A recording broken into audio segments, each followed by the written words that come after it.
आप सभी का मैं स्वागत करता हूँ, आज के खास शो में।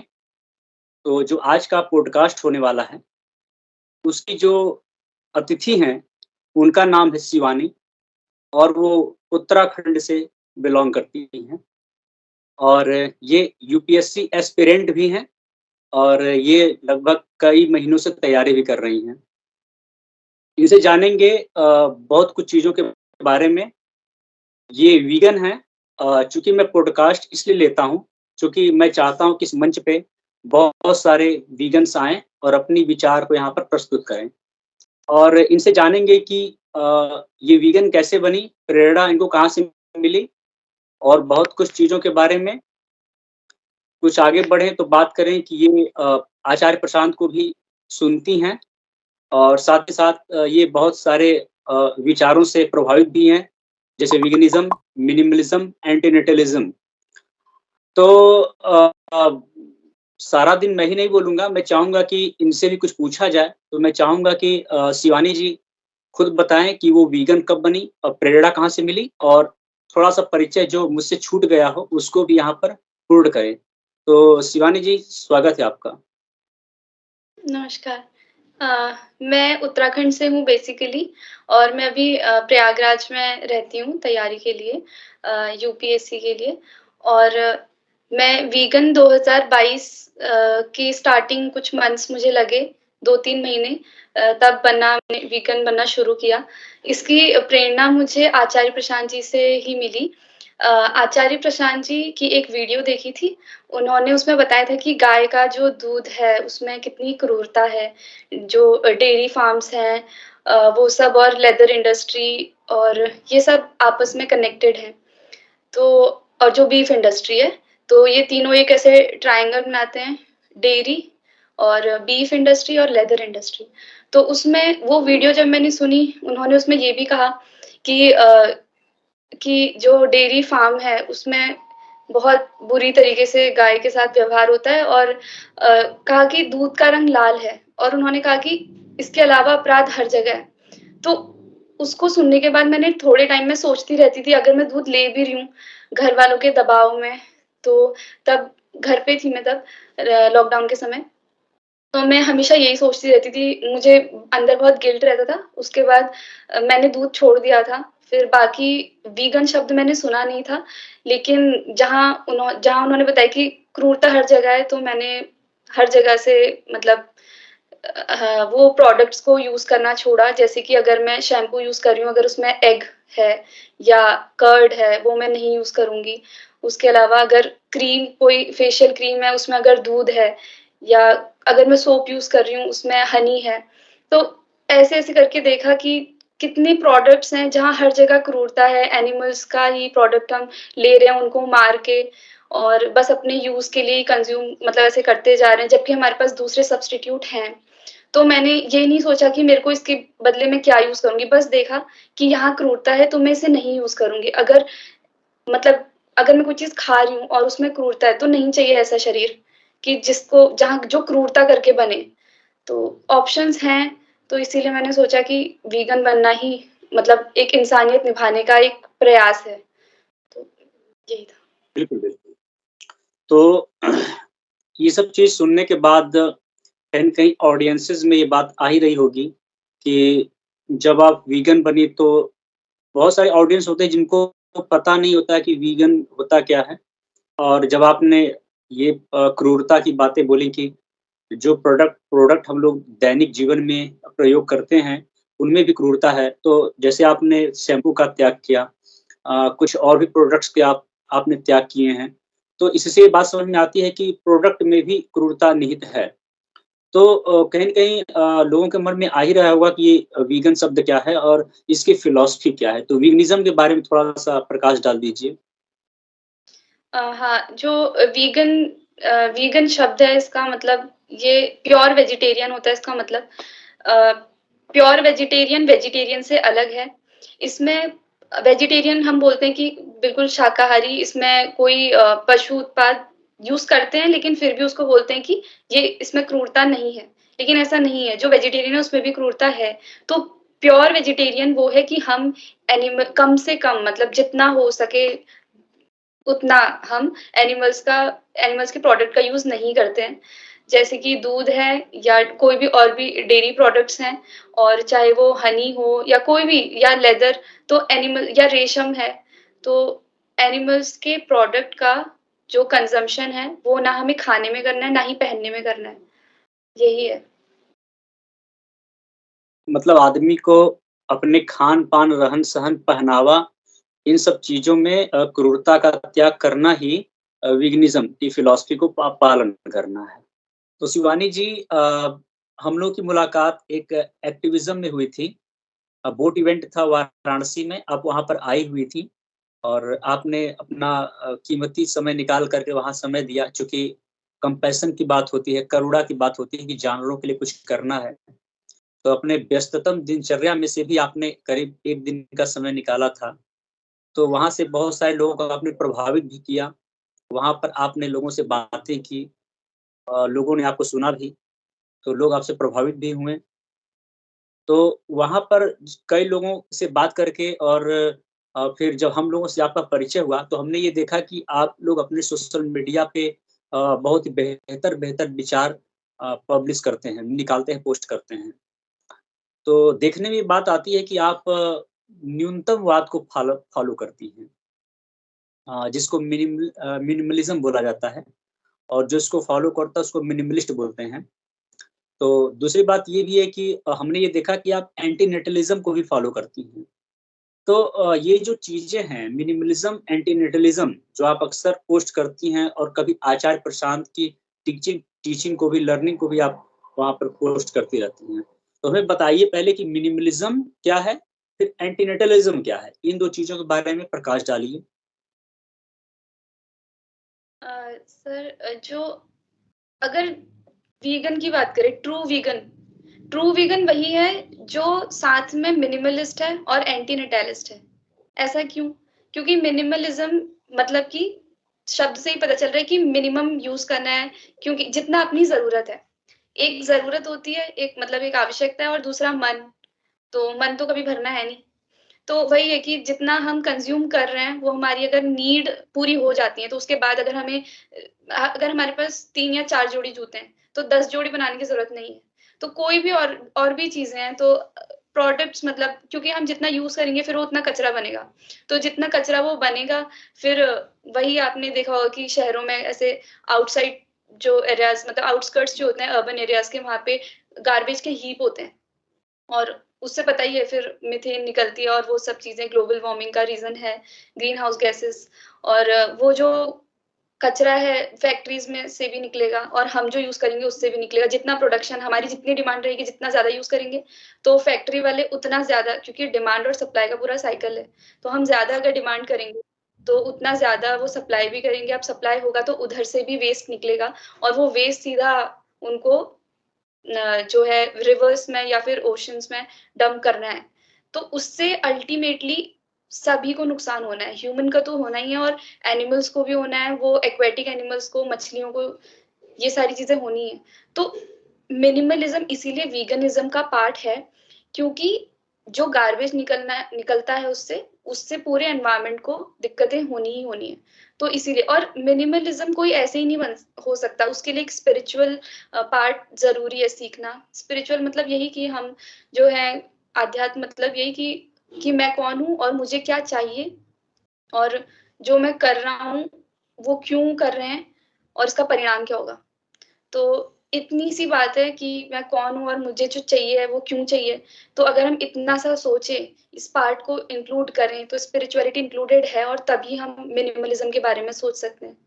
तो ये मिनिमलिज़्म ज़रूरी है। और दूसरी बात आपने बोली एंटी नैटेलिज़्म। एंटी नैटेलिज़्म मतलब कि जो विमेन है, वो प्रेग्नेंट अगर जितना ज़्यादा हो, तो उतना ज़्यादा फिर बच्चे, और फिर जितना आचार्य जी की एक वीडियो की जैसा उन्होंने बोला था, उससे समझा रही हूँ कि एक अगर बच्चा पैदा होता है, तो फिर उसके उसके चलने के लिए सड़क चाहिए, जंगल कटेंगे, उतना उसको लैंड चाहिए रहने के लिए। तो जो जिस लैंड पे वो रहेगा, वो पहले किसी और का था घर, और वो उन्होंने ऐसे समझाया था कि अब वो जिसका घर था, मतलब जंगल थे, जानवर रहते थे, उनका वो हैबिटाट हमने उजाड़ा और वो स्पीशीज़ भी खत्म हो गई। तो हम कुल मिला के जो अल्टीमेटली नेचर को, एनवायरनमेंट को और जो हमारा जो एनिमल्स हैं, उनको ही एक्सटेंड करने में ही लगे हुए हैं। हमारा डायरेक्टली, इनडायरेक्टली हम यही कर रहे हैं, अपनी चीज़ों को मतलब अपनी चीज़ों को फुलफ़िल करने के लिए, कंज़्यूम करने के लिए, अपनी कोई भी डिज़ायर है।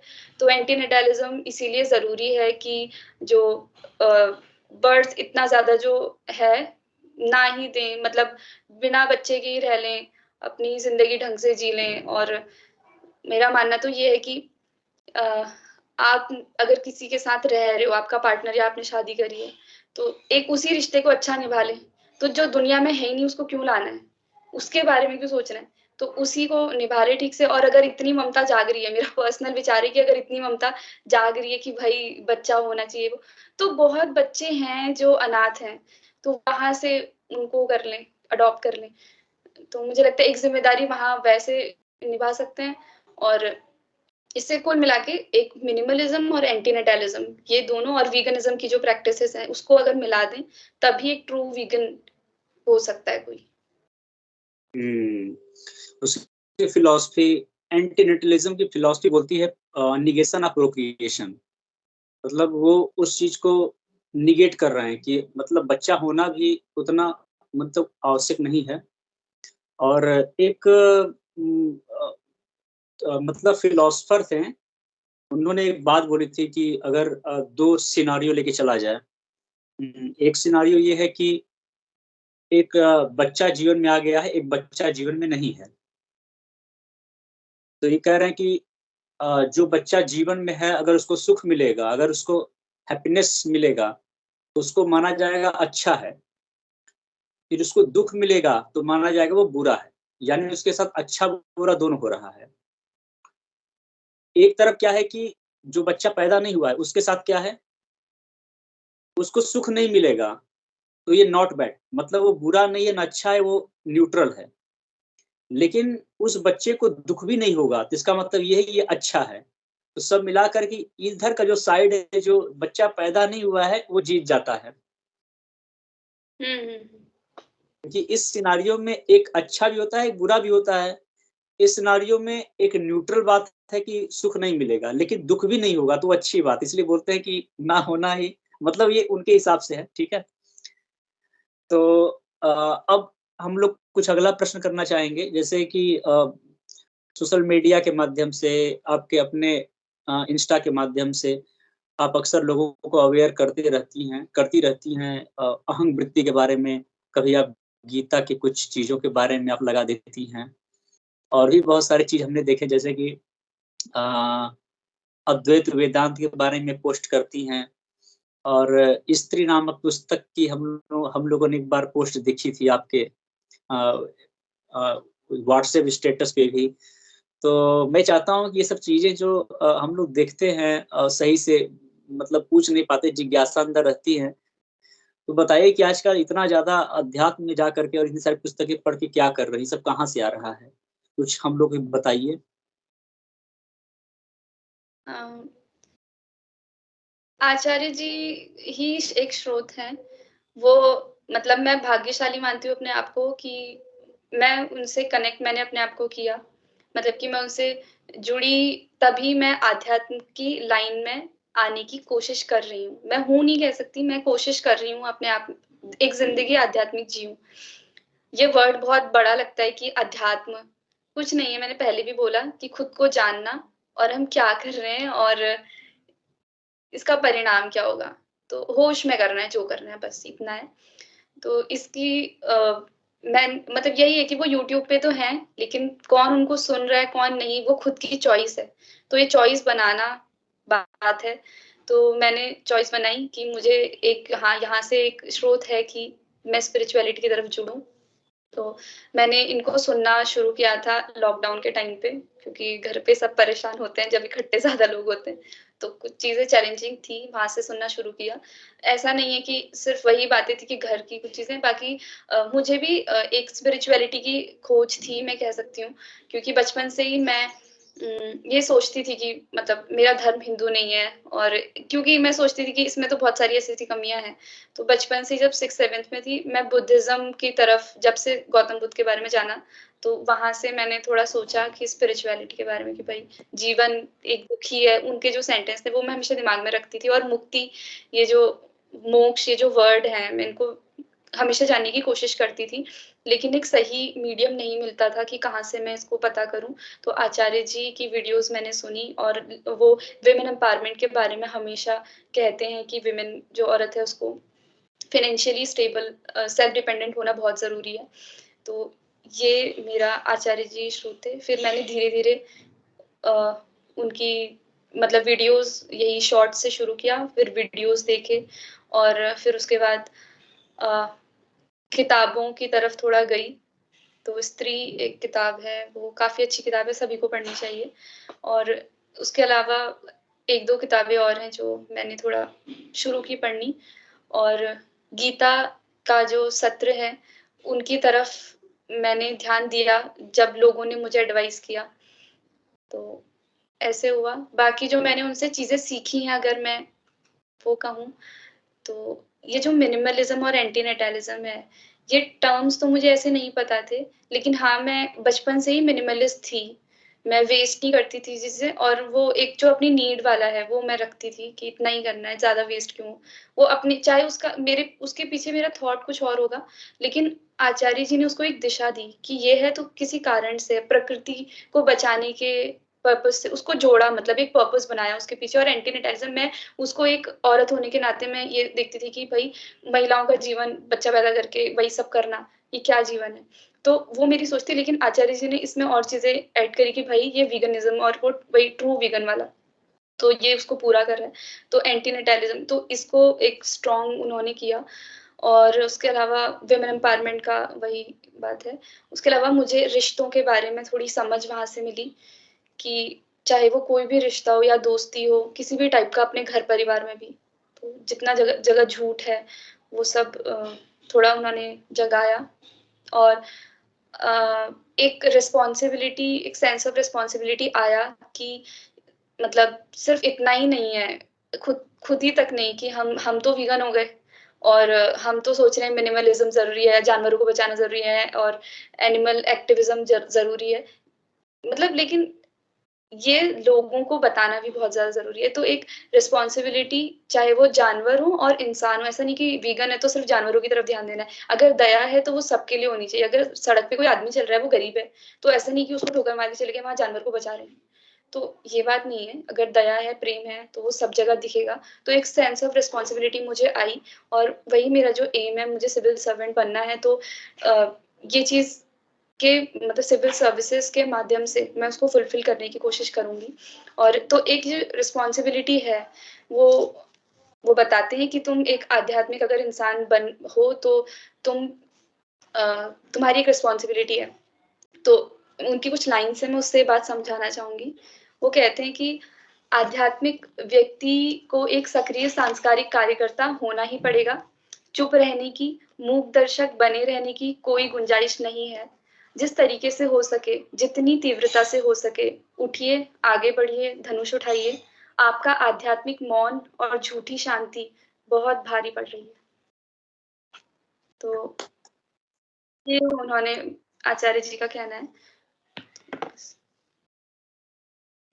तो आज का ज्ञान तो बहुत ज़्यादा हो गया, इसको पहचानने में समय भी लगेगा हम सभी लोगों को। और सब मिलाकर के मैं चाहूँगा कि अभी मतलब जब आपने इतना कुछ जान रखा है, आप इतने सारे फ़िलॉसफ़ी को जानती हैं और लगातार कुछ न कुछ सीख ही रही हैं आचार्य जी से और अन्य भी चीज़ों से। तो अभी क्या लगता है कि इस समय दुनिया की सबसे बड़ी त्रासदी क्या है? सबसे बड़ी समस्या क्या है? और आप एक स थोड़ा संदेश दे दीजिए। हम ये चाहते हैं कि इस पॉडकास्ट का अंत एक संदेश के साथ हो, एक लोगों से अपील के साथ हो, और आप मैं चाहूँगा कि आप ही वो अपील करें, वो आप ही यहाँ से जो कुछ भी देना हो दीजिए, और बताइए कि क्या अभी आवश्यकता है समाज को, जिसको बहुत मतलब कि तेज़ी से करना चाहिए। क्या लगता है आपको? इसके बारे में थोड़ा बता दीजिए और यहीं से पॉडकास्ट का हम लोग अंत भी करेंगे। जी। मुझे 2-3 चीज़ें समझ आती हैं, अभी जो आपने कहा त्रासदी है। सबसे बड़ी बात है कि जो हम जैसे जी रहे हैं और क्रूरता खुद के लिए भी कर रहे हैं और जानवरों के लिए भी जो है, एक वो बात कि उसे हमें वहाँ से शुरुआत करनी चाहिए। क्रूरता कम होगी तो अपने आप जो हम नेचर को जितना डिस्टर्ब कर रहे हैं, वो ठीक हो जाएगा। तो उसी के साथ जुड़ा हुआ है क्लाइमेट चेंज। अब देखिए ना हुँ, इतनी सर्दी का मौसम सर्दी इतनी हो नहीं रही है। नवंबर का महीना जाने वाला है।